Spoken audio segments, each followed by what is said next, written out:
અંબે માત કી.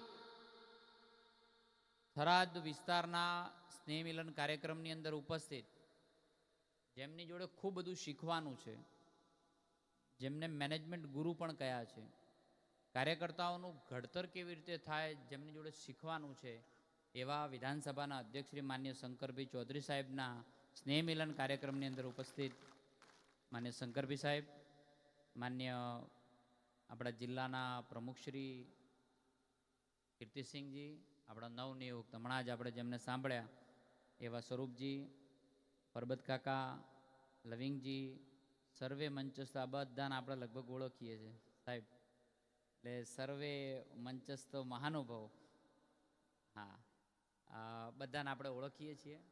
મિત્રો બે પેઢીથી કામ કરવાનો અવસર મળ્યો છે. એક મારા પિતાજી વખતે પણ આ પેઢી સાથે એક કામ કર્યું છે, અને હવે એક યુવા પેઢી સાથે કામ કરવાનો અવસર આ જિલ્લાની અંદર કામ કરવાનો મળ્યો છે. હવે પહેલાં ધારાસભ્ય તરીકે, હવે મંત્રી તરીકે કામ કરવાનું છે, પણ કરવાનું છે તમારા દીકરા વતી કરવાનું છે. સાહેબના માર્ગદર્શનની અંદર આપણું બનાસકાંઠા આખું એક નવી દિશામાં જઈ રહ્યું છે. નરેન્દ્રભાઈના નેતૃત્વમાં, ભૂપેન્દ્રભાઈના નેતૃત્વમાં 2047માં કેમ ગુજરાતને વિકસિત કરવો એ થઈ રહ્યું છે.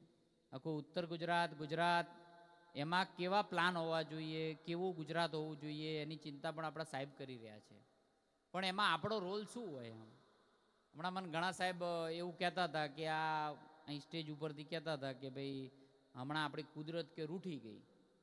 રૂઠી કેમ? તો ઘણાએ કીધું ક્લાઇમેટ ચેન્જ. હવે ક્લાઇમેટ ચેન્જ સાહેબ વિભાગે મારી જોડે છે, તો મને એમ કે આ ક્લાઇમેટ ચેન્જ શું હોય? તો મને એમ વિચાર આવ્યો કે થોડું સાહેબ વાત કરું આમાં ક્લાઇમેટ ચેન્જ વિશે. કે આપણે વગર કામના ગાંધીનગર આંટા મારીએ એટલે સમજવાનું કે અહીં પૂર જેવી પરિસ્થિતિઓ થાય. એટલે વળી આમ થાય કે વળી કેમ વળે આવું કેવી રીતે હોય? તો જ્યારે કુદરતી બેલેન્સ બગડે છે ને ત્યારે આ પરિસ્થિતિનું નિર્માણ થાય. જ્યારે કુદરતમાંથી પાણી આપણે ખેંચ કર્યું છે, એને આલવાનું ભૂલી ગયા ત્યારે આવી પરિસ્થિતિઓ થાય. જ્યારે કુદરતે વૃક્ષો વાવવાનું કામ કર્યું, આપણા વડવાઓ વાવવાનું કામ કર્યું છે, અને ત્યારે આપણે એનું નિકંદન કાઢી નાખ્યું ત્યારે આવી પરિસ્થિતિઓ થાય.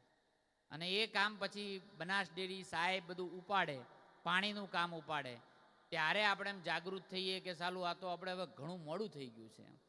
આબોહવા પરિવર્તન, જળવાયુ પરિવર્તન એટલે આ. એટલે અમે હમણાં સાહેબ સાથે વાત કરતા હતા, જિલ્લામાં પણ જ્યારે સત્કાર સમારંભ હતો ત્યારે મેં વાત કરી હતી કે સાહેબ આપણે સચિવાલયનો ડેટા કાઢીએ કે સૌથી વધારે કયા જિલ્લાના વ્યક્તિઓ એ ગોધીનગર આવે તો કયો જિલ્લાનો નંબર આવતો હતો સાહેબ? આપણું બનાસકાંઠા. ત્યારે મને એમ વિચાર આવ્યો, સાહેબને મેં વાત કરી, જિલ્લા અધ્યક્ષની વાત કરી કે એક એવી વ્યવસ્થા ઊભી કરીએ કે આપણા કાર્યકર્તાઓને અથવા આપણા વ્યક્તિઓને ગોધીનગરનો ના ખર્ચો કરવો પડે, એના માટે સચિવાલયનું નાનું સ્વરૂપ અહીં બનાસકાંઠામાં કરી દેવામાં આવે તો લગભગ બધાનો ખર્ચો બચી જાય. અને સાહેબે પણ એ દિશાની અંદર પ્રયત્ન કર્યો છે. આપણે સાથે મળીને એવો કદાચ પ્રયત્ન કરીએ તો ઘણા બધા લોકોના લાખો રૂપિયા બચી જાય એમ છે. સાહેબ હું ઘણા બધા, આપ પણ દેશો ફર્યા છો, હું પણ ઘણા બધા દેશો ફર્યો છું. હમણાં જે માઇક ઉપરથી સાહેબ કહેતા હતા 2500 કરોડનું પેકેજ આલ્યું, 2015માં આલ્યું, 17માં આલ્યું. એ પ્રમાણની અંદર આપણે જે આલવાનું હતું એમાં ક્યાંક કચાશ તો રહી જ ગઈ હશે. પણ એનાથી પણ વિશેષ અમે ઘણા બધા દેશોમાં ફર્યા, સાહેબ પણ ફર્યા છે. અમે એના અધિકારી સાથે વાત કરીએ તમારા દેશની મુખ્ય સમસ્યાઓ કઈ છે. ન તમારે રોડની જરૂર, જે વિકસિત દેશો છે, ન રોડની જરૂર છે, ન પાણીની જરૂર છે, ન પૈસાની જરૂર છે, ન કમાવાની જરૂર છે. બધા પોતાની રીતે સક્ષમ દેશો છે. એને કોઈ જરૂર નથી, કોઈ સબસિડીની જરૂર નથી, ને કોઈ ગ્રાન્ટની જરૂર નથી, કાંઈ નથી. એમ તો કઈ સમસ્યા તમારી મુખ્ય? તો એમ કે છે કે અમારા દેશની મુખ્ય સમસ્યા એ છે કે અમારા લોકો વધુમાં વધુ આત્મહત્યા કરે. કેમ?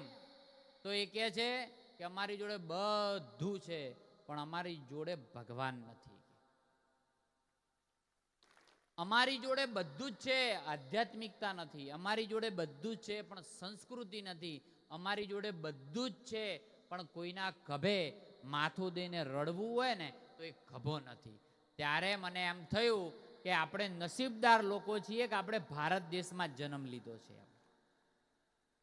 આપણે તો કોઈ તકલીફ પડે ને તો ધરણીધર ભગવાનને જઈને માથું ટેકીને નમાઈ આવીએ કે ભાઈ અમારા દુઃખ દૂર તું કરજે. એમ આવા દેશમાં જ્યારે જન્મ લીધો હોય અને ત્યારે 2015 હોય 17 હોય કે આ હવે નવું એક પેકેજ જાહેર થયું છે, બાજુવાળાને મળશે ને આપણને નહીં મળે, ત્યારે શું થવાનું છે? હા, હમણાં દશેરો ગયો છે, બરાબર કે નહીં?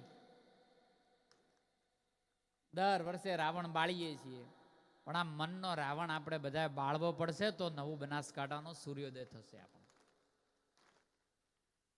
ભાઈનો ઝઘડો હોય, જો મનમાં પાડોશીને વધારે 1 રૂપિયો મળ્યો છે અને મને નથી મળ્યો, જો આવી ઈર્ખા થાય તો સમજજો કે રાવણ હજુ જીવતો.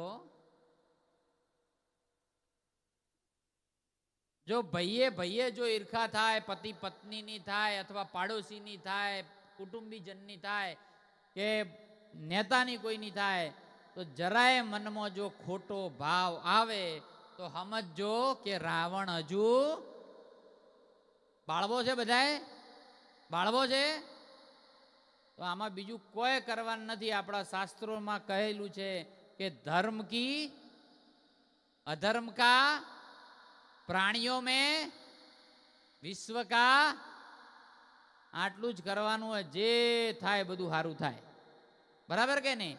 રાગ દ્વેષ જો ભૂલી જઈએ આપણે તો મને એમ લાગે છે કે બનાસકાંઠા જોડે જે છે એ કંઈ ઓછું નથી.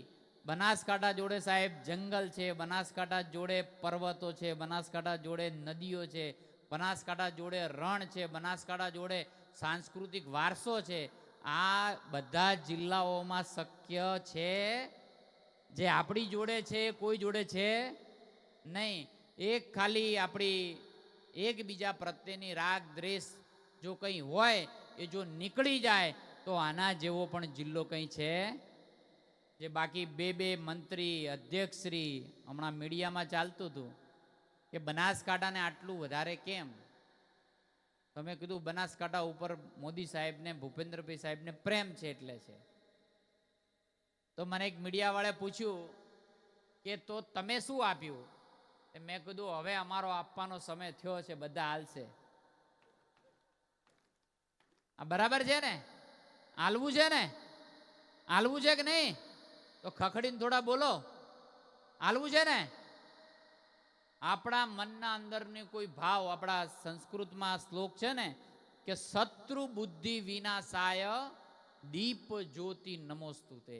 એટલે શત્રુ રૂપી બુદ્ધિનો વિનાશ થાય. શત્રુનો વિનાશ થાય એવું નથી કહેતો. પાડોશી નેતા ઝઘડતા હોય ને તો કે આપણે આને પટાઈ નાખીએ, આવું કહીએ છે કે નહીં? પણ એ નથી કહેતા. આપણા ધર્મમાં શું કહે છે? શત્રુ બુદ્ધિ વિનાશાય. એટલે શત્રુ રૂપી બુદ્ધિનો વિનાશ થાય. એ 2082ના સંવતની અંદર આપણે સૌ સંકલ્પ લઈએ કે આપણા મનની અંદર કોઈ શત્રુરૂપી બુદ્ધિ હોય એનો વિનાશ થાય. એટલે તો જ આ સદીની અંદર આવી સદી, આવું નેતૃત્વ આપણને ક્યારે ના મળે.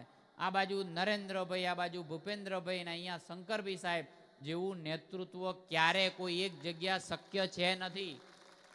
અને આપણે એમાં કદમથી કદમ મિલાઈને રોડ મેપ તૈયાર છે કે આ બનાસકાંઠાને કયા લેવલે લઈ જવું. ને અમે સાહેબ જોડે ક્યારેક બેઠા હોઈએ ને તો વાત કરે ને ત્યારે ખબર પડે કે કેટલો મોટા ઊંડા વિચારો છે એની દિશામાં જો કામ થતું હોય તો નાના મોટા કોઈ રોડના કામ બાકી રહી જાય અથવા કોઈને કદાચ કોઈ સહાય ના મળે, એ બધું છોડતા આવનારા સમયમાં નરેન્દ્રભાઈના હાથ મજબૂત કરવા માટે, ભૂપેન્દ્રભાઈના હાથ મજબૂત કરવા માટે આપણે કંઈ નાનું મોટું કંઈ ભૂલવું પડે તો ભૂલી અને આપણે એમના મોટા નેતાઓના નરેન્દ્રભાઈના હાથ મજબૂત કરીએ એવી આ તબક્કે વિનંતી કરું છું. આપને મારા અને મારા પરિવાર તરફથી નવા વર્ષની અનેક ઘણી શુભકામનાઓ પાઠવું છું. જય જય ગરવી ગુજરાત, જય જય ગરવી ગુજરાત.